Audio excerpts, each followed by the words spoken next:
Ini bukan presentasi, tapi sekilas info. Karena Bapak, Ibu sekalian, kami juga perlu menyampaikan beberapa hal. Yang pertama, kami mengucapkan terima kasih tentunya kepada Bapak dan Ibu sekalian yang sudah sabar-sabar mengikuti 4 hari pelatihan. Kami juga sangat paham bagaimana dalam usia-usia seperti kita itu pelatihan seperti ini. Kalau Bapak bilang tadi kelakuan memang kemudian balik, memang begitu siklus kehidupan.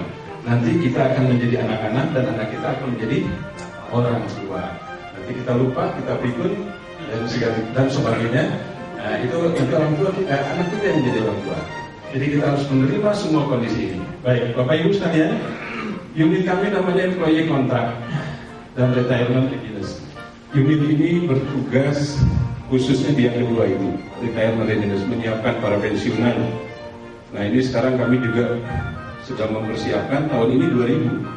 Sampai hari ini baru 1.400. Jadi tinggal 600 lagi, tapi masih ada 6 batch lagi. Mudah-mudahan berhasil. Kalau enggak, KM-nya jeblok gitu kan. Itu yang kita bikin lain Pak. Makanya datang Pak kalau dipanggil. Biarin aja kelakuan seperti apa, kita terima aja sudah. Jadi saya kalau melihat di sini ada pemateri, Bapak lagi merokok di sana, saya bilang lihat dulu wajahnya. Oh ya, memang wajahnya harus dimaklumi gitu ya. Jadi kalau nggak perlu kita marah-marahin lagi, masuk nggak perlu, ya sudah, ya. Nah ini makanya saya kasih apresiasi lah selamat kepada Bapak Ibu sekalian. Tentunya yang sudah berlama-lama 4 hari bersama kami. Ini harapannya nanti kita akan bebas senang gitu ya, fresh begitu ya. Nah ini makanya kita berharap setelah mengikuti ini Bapak makin siap. Tadinya menurut penelitian Pak, itu 80% dari seluruh karyawan di Indonesia ini maupun di luar negeri itu tidak siap masuk masa pensiun. Itu datanya sih, beneran itu. Tidak siap. Untuk itu, sebelumnya pelatihan ini materi spiritual itu hanya 3 jam. Dari jam 8 sampai jam 11. Tapi karena melihat itu semua, maka kita menambahnya, justifikasi kita sampaikan ke manajemen dan diterima. Karena riset itu memang betul-betul adanya. Itu baru pensiun kantor, pensiun di perusahaan. Kalau pensiun hidup siap nggak? Semua bilang saya ingin masuk surga, surga itu nikmat dan lain-lain. Oh silahkan dulu, ibu silahkan dulu. Nikmat surga itu bu. Mau ibu matinya besok siap bu. Alhamdulillah. Jadi 1 di antara 80 yang siap. Nah ini bu, ini ada kata-kata yang memang saya pikir baik juga kita lihat. Kamu memang tidak bisa memperbaiki masa lalu. Karena udah lewat semua itu kan bu. Apa-apa yang kita lakukan, apa kita sendiri kan nyaman bu. Pensiun nanti pergi sama istri. Ya bukan yang ini maksudnya istrinya, yang di rumah, yang real gitu ya. Yang suaminya juga ya bukan yang itu. Kita terima aja apa adanya yang sudah seperti sekarang ini. Yang antara perut sama bokong belakang sama-sama balapan. Yang depan, yang ini ke depan, yang satu ke belakang. Kayak semua ya. Nah ini Pak, Ibu sekalian, karyawan kita nanti akan mengalami terus pensiun dan kami diminta. Awalnya kami menggunakan data ini, jadi kami hanya latihan 2000 gitu. Tapi kemarin Pak Henry, manajemen itu waktu Rapim 3 di Malang ini memberikan guidance baru. 2017 extend 3 tahun dipanggil. Akhirnya target kita tahun ini 2000, tahun depan 3000. Sementara saya dan teman-teman hanya bertiga. Tapi kan sudah strategi Bu ya. Teman-teman manajer yang lain saya minta yang 2222 untuk bantu saya dan dibikin SK-nya nanti. Nah ini lihat Bu, tahun 62, 63 itu banyak.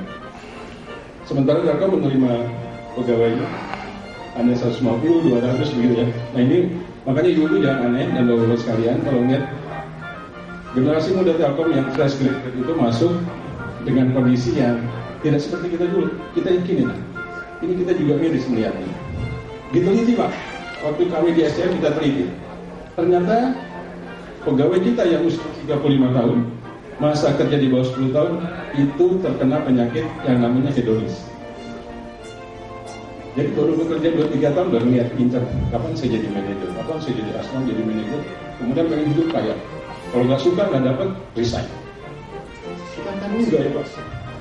Kita dikasih berapa juga karena dulu di Pusdiklat dulu sama di mana namanya waktu di sub itu di Bintang, setiap jenjang ikut Bintang lagi. Mungkin itu yang membuat kita lebih akrab daripada teman-teman yang sekarang. Tapi kita udah warning ke manajemen agar ini jangan main-main, kita akan bakal hancur oleh generasi yang direkrutnya sendiri. Ini dari kacamata spiritual ya. Nah, ini kondisi kita nanti. Next time kita exit dari Telkom. Nah, ini hasil surveinya. 9 dari 10 orang Indonesia belum siap untuk menghadapi pensiun. Ini Kompas waktu penelitian. Pensiun dapat menyebabkan penurunan kesehatan pada jangka menengah dan panjang. Karena tidur, duduk di depan baca koran, ke depan paling bilang bunga, duduk lagi. Istrinya bilang, ngapain si bapak itu? Lagi, duduk lagi. Kan biasanya nggak terlihat oleh istrinya. Tapi kalau kata orang Sunda, si bola kokok ada di dunia. Ada lagi orang itu di situ. Nah, maka dari itu materi yang kita sajikan di pertama spiritual. Ini Pak Soleh kemarin bagus, Pak Soleh dulu. Bagus. Kalau bagus akan kita terus perpanjang karena yang punya hak adalah bapak-bapak sekalian. Nah ini siklus saja Pak. Dari kecil, nah kita di posisi yang mana sekarang ini? Yang masih bawa tas ya, sebentar lagi bawa tongkat, terus agak duduk, terus masuk lubang gitu ya. Nah itu siap-siap. Ini pasti. Nah ini dari Hamka. Kalau hidup hanya sekedar hidup, kera di rimba juga hidup. Kalau kerja hanya sekedar kerja, kerbau di sawah juga kerja. Mau kita kerja? Enggak ibu ya. Kalau kata orang Islam itu ada dalil yang mengatakan gini. Kan ada ayat juga akhiratu kaminalula. Yang akhir itu harus kita buat lebih baik. Padahal walau akhiratu kaminalula itu maksudnya hari akhirat itu harus kita buat lebih baik. Satu lagi, langkah pertama untuk menata masa depan, ini kata Mario Teguh, adalah merapikan kehidupan kita hari ini. Jadi kalau kita mau nyaman, pada saat masa pensiun, kita rapikan semuanya. Masih ada waktu insya Allah. Kita optimis saja. Nah yang kedua, success story. Mohon maaf.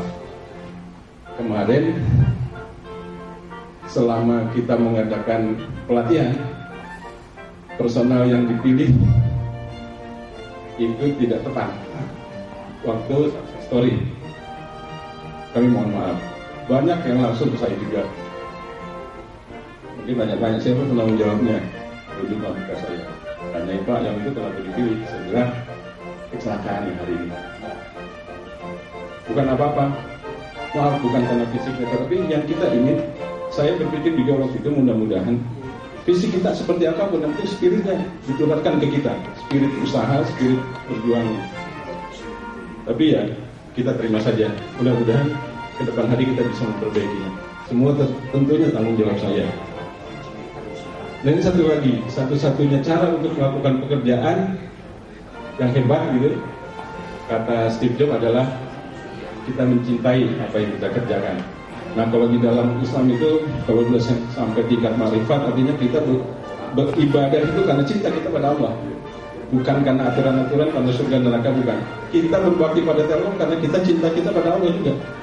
Telkom mau ngasih kita insentif mau tidak, kalau sudah sampai titik itu yang namanya ihsan kalau zaman kita bicara SCM. Nah kemarin financial planning sudah ada. Yang juga mengajarkan Bapak Ibu supaya bagaimana mengatur. Kita tidak mendorong-dorong Bapak Ibu supaya menjadi bisnismen mendadak, tidak. Itu hanya trigger, hanya motivasi. Karena kalau Bapak sekalipun tidak usaha tidak apa-apa. Saya sudah bosan dengan kehidupan di dunia bisnis. Saya sudah bosan dengan kerja. Saya ingin berbakti di masjid. Mau mengabdi sosial boleh. Nanti kita akan buat namanya magang ke depan nanti. Bapak Ibu adalah socialpreneur. Jadi nanti kita akan memberikan pengajaran kepada Bapak Ibu sekalian bagaimana mengelola masjid atau yang di teman-teman di Kristiani mengelola gereja dan lain-lain. Ya, jadi kasihan Pak kalau masjid kalau Bapak nggak terjun ke sana. Coba aja lihat masjid-masjid di kampung azannya, kan nyambung Pak. Hayya 'alas shalah. saking nggak kuat itu Pak. Nah kita belajar, kita terjun ke masjid, jangan sampai ada azan yang nyambung kayak tadi, yang hayya 'alas shalah, mana bisa marah gitu. Nah ini kemarin Bapak dilatih untuk kan semata-mata. Ada yang tanya saya, Pak Zul, kenapa sih? Itu kan kita punya hak untuk rukshoh, untuk menjamak. Ini pelatihan, kita latihan berjamaah, kita latihan bersama-sama, membiasakan diri kita semata latihan. Kalau dari ini sudah semua insya Allah tahu bahwa itu bisa ada keringanan gitu. Nah hari ketiga magang, semua rata-rata setiap angkatan tuh bingung, saya mau kemana ya? Nah dari situ aja kita sudah bisa lihat bahwa Bapak sebenarnya belum siap gitu ya. Ya jujur saja lah, saya juga belum siap. Artinya milihnya yang mana gitu yang pas. Ada beberapa yang siap dan juga yang gambling. Kemudian sharing dengan Yakes, Larasa malam ada yang bernyanyi-nyanyi. Sebagian juga pulang. Kita akan perbaiki juga ini. Terus kemudian sharing yang terakhir tadi dengan teman-teman dari Air Service Pak Untung dan dari Dapen kawan saya Pak Ari Sudrajat. Itu saja saya pikir yang harus saya sampaikan. Nah ini program kedepannya Pak. Saya sudah mengadakan langsung kerjasama dengan CDC kemarin Pak. Ya beberapa teman CDC juga ada. Nanti Bapak bikin komunitas usaha. Nanti kita carikan pendampingan, bukan konsultan ya, apa namanya, praktisi yang bisa. Ya, jadi Bapak kumpul-kumpulnya jangan di Yakes, jangan di poliklinik, ngumpul-ngumpulnya di sawah, ngumpul-ngumpulnya di perusahaan yang kita bangun bersama gitu ya. Jangan nggak ada masih janjian gini poliklinik. Jadi poliklinik kayak yang penuh padahal isinya lagi kongkol-kongkol. Nah kerjasama ini nanti insya Allah akan kita sampaikan juga. Kita akan kerjasama CDC, kemudian Yakes.